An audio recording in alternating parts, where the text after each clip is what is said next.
Hello, dear souls. This is Carrie at HolisticPsychic.com bringing you another episode of Tarot for the Soul.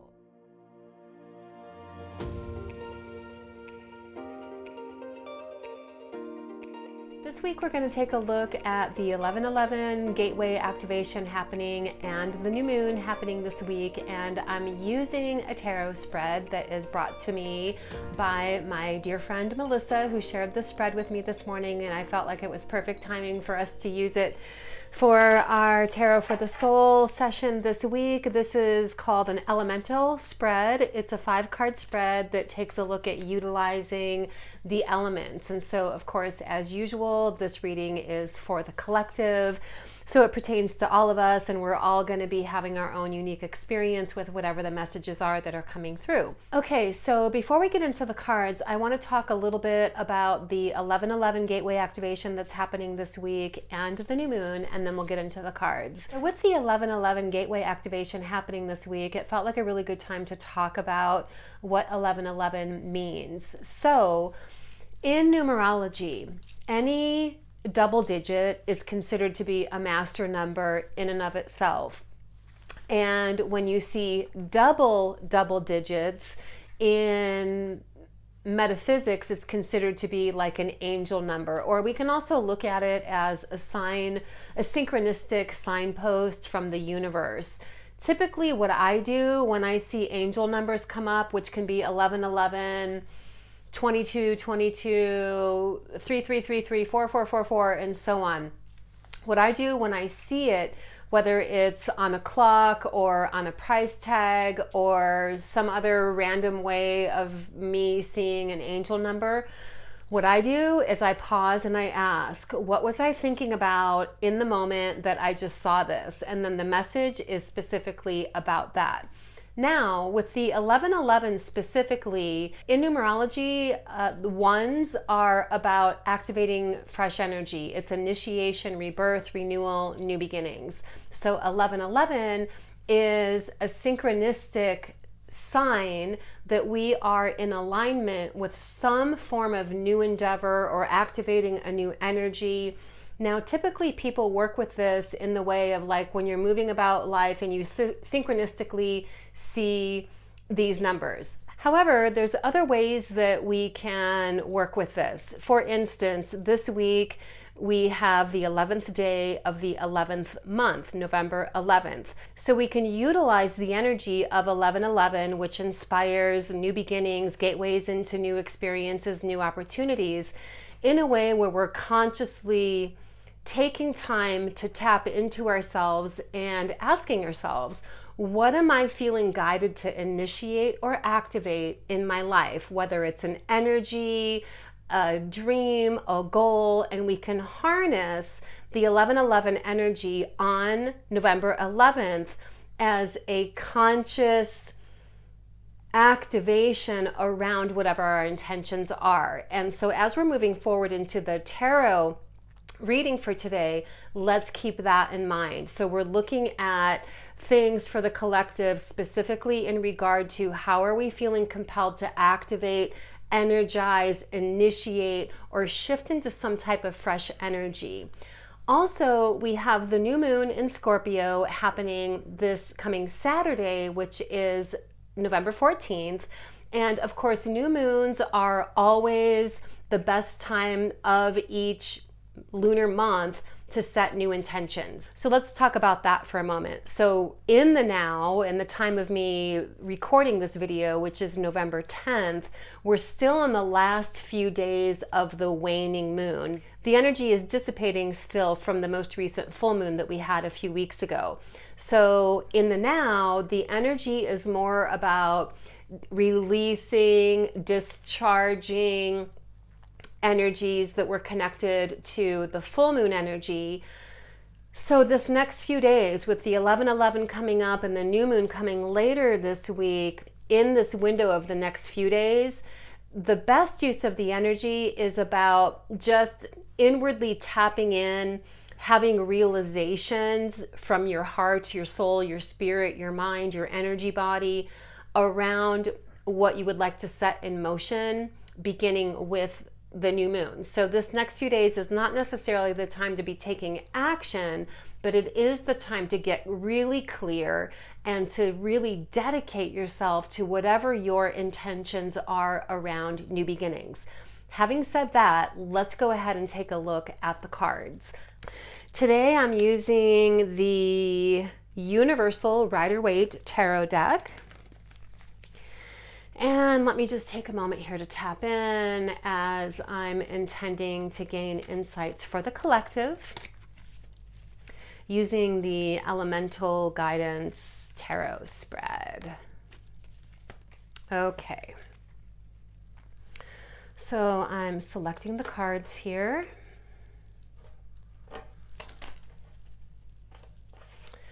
And we're going to be looking at Earth, Air, Fire, Water, Spirit. I'm actually going to begin with the air element here.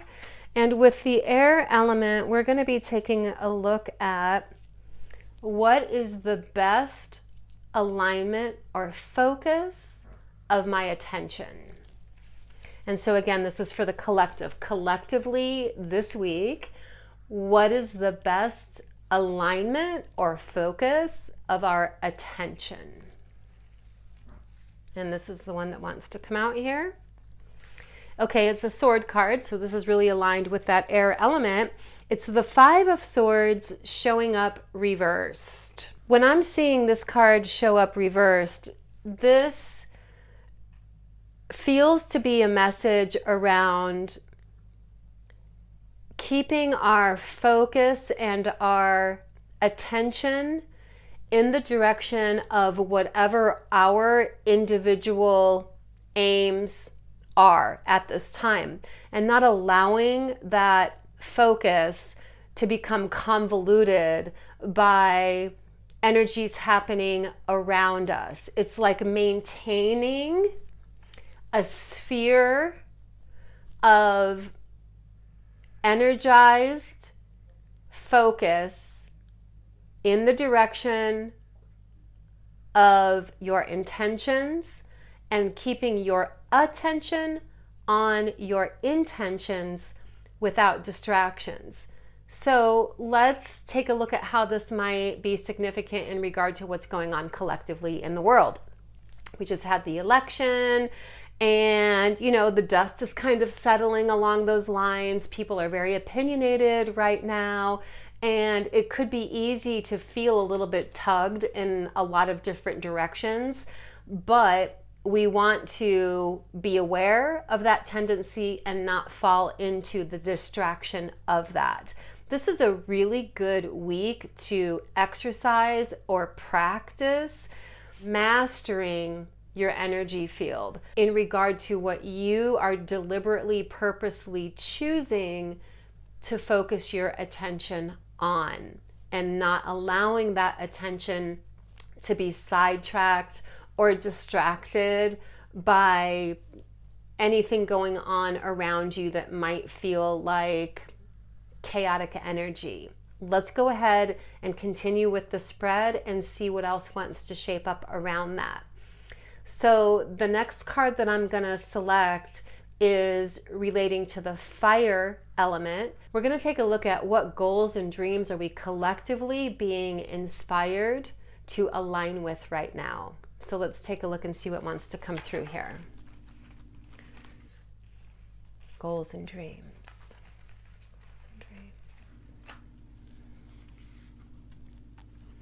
We have the Seven of Wands. I feel like this is connected to that message that's been coming up over the past few weeks around us being called to step into our higher calling. When I look at the card, there's a figure standing on higher ground. It looks to be almost like the top of a hill or a top of a cliff. Both feet are on the ground. There's a little bit of water, and this person is taking a stance, literally like standing your ground.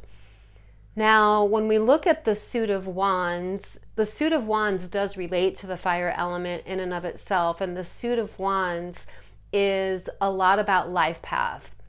It can be your inner spiritual sense of purpose. It's also very connected to creativity, passions, things of that nature. And the number 7 is about self-guided change that specifically is inspired by what your inner wisdom is, your inner guidance, your silent knowing.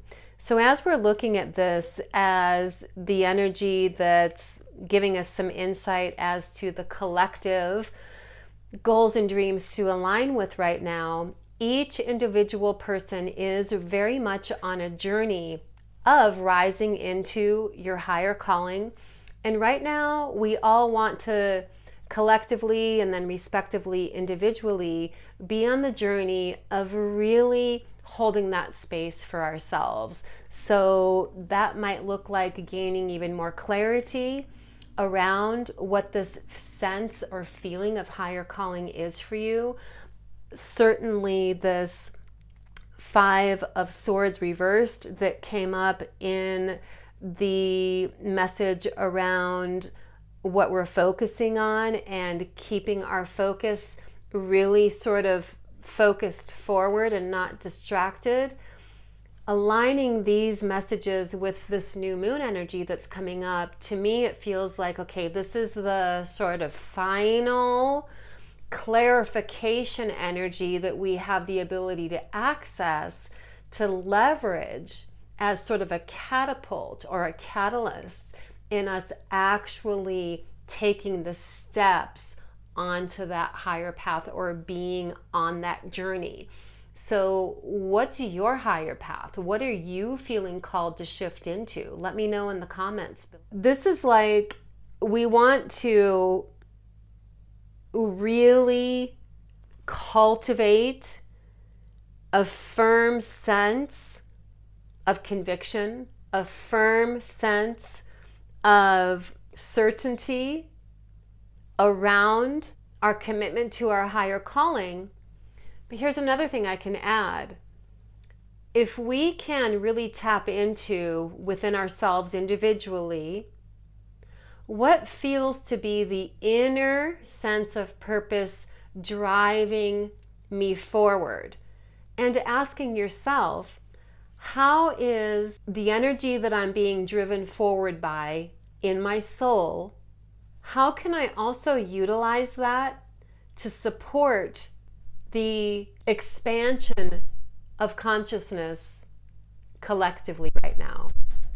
The next card we're going to look at is connected to the water element, and we're going to look at what is our intuition guiding us in the direction of collectively.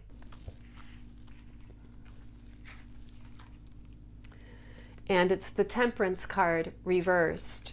When I see the Temperance card reversed coming up in this water element position, it's not only being extremely conscious and clear and certain around what your higher calling is that you're preparing to step into, but it's also about literally preparing to take action along those lines. Now again, action doesn't always have to be action in the physical world of form. We are in the fall-winter sector of the cycles of power, which would lend towards action being more on the inner planes. So intentions, ideas, plans, outlines, strategies, foundations, research, learning, education, all in ways that will enable us to take physical action when that time arises. But this Temperance card reversed is saying, okay, now's the time. Get really clear. Don't dilly-dally. Don't become lackadaisical. This is not the time to procrastinate. It's time to, once and for all, make a stand for yourself. Commit to whatever that higher sense of calling is. And of course, that's going to be different for each of us on the planet individually, but collectively, this is what's going on. And I feel like we are all being positioned to be able to begin taking action in a way that feels like, okay, there's definitely positive energy flowing forward.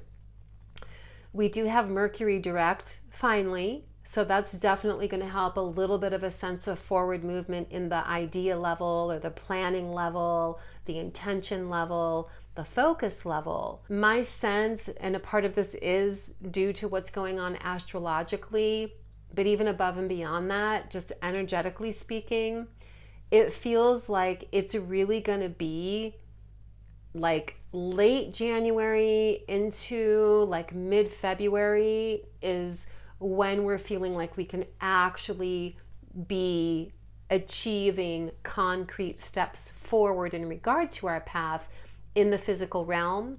But it all is starting right now on the energy level, on the intention level, on the forming the mental foundations level.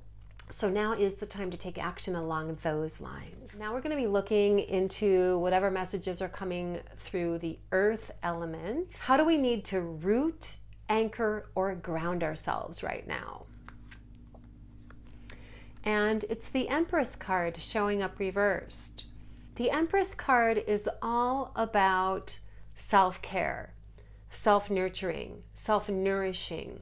And we are coming into the cycle of power for that. As we're coming into this last part of fall and into winter, this is a time that's most suited to self-care. So collectively, we're being guided to root, anchor, and ground ourselves in an energy of self-care. So setting yourself up for like a winter of self-nurturing, self-care, self-healing, self-discovery. The last card we're going to look at today is the element of spirit. Here we're going to be looking at ways to honor your individual spirit and how that might be supporting the collective consciousness. I feel like it's this one. Okay. So now we have the Seven of Swords coming up. When I'm looking at this card, there's a lot of golden, which is solar plexus chakra.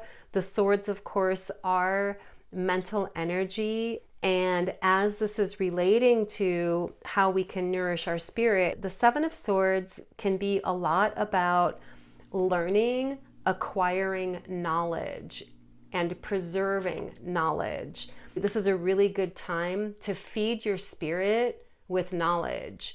And for those of us who are on a spiritual path, the knowledge that we're filling ourselves with more than likely are going to be things that support us in deepening our connections, spiritually speaking, your connection with yourself, your sense of connection with God, Spirit, Universe, Cosmic Consciousness. This is really a time of like fortifying, nurturing your spirit through knowledge. So let this be a time of exploring whatever your curiosities are. If there's things that you've been wanting to learn more about, whether it's energy anatomy or energy healing or various kinds of vibrational therapies, or just learning a little bit more about spiritual growth and awakening in general.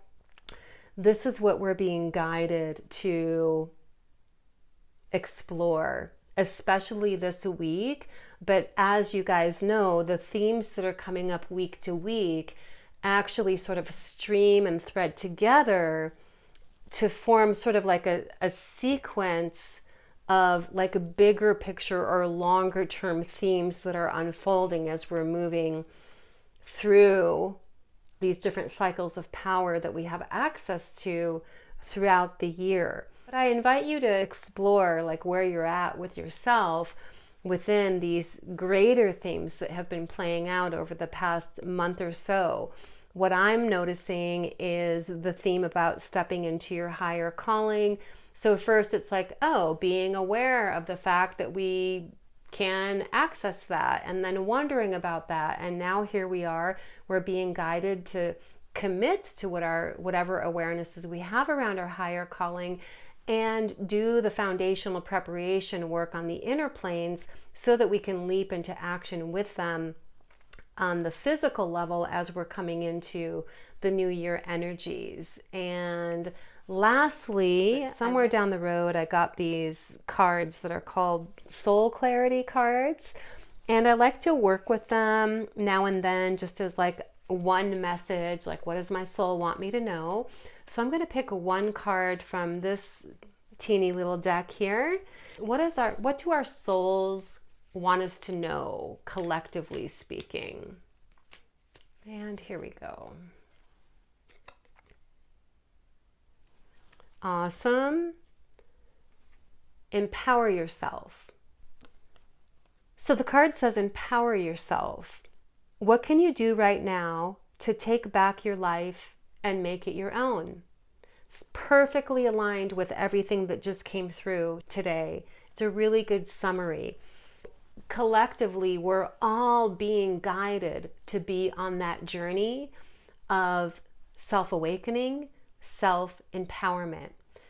How can we reclaim our empowerment in our own unique life path as a positive contribution to the collective, to all of humanity? And so these are the messages I'm going to leave you with today. Let me know if you have questions. Otherwise, I will see you later this week with some additional sacred wisdom teachings. Much love, blessings, namaste, my friends.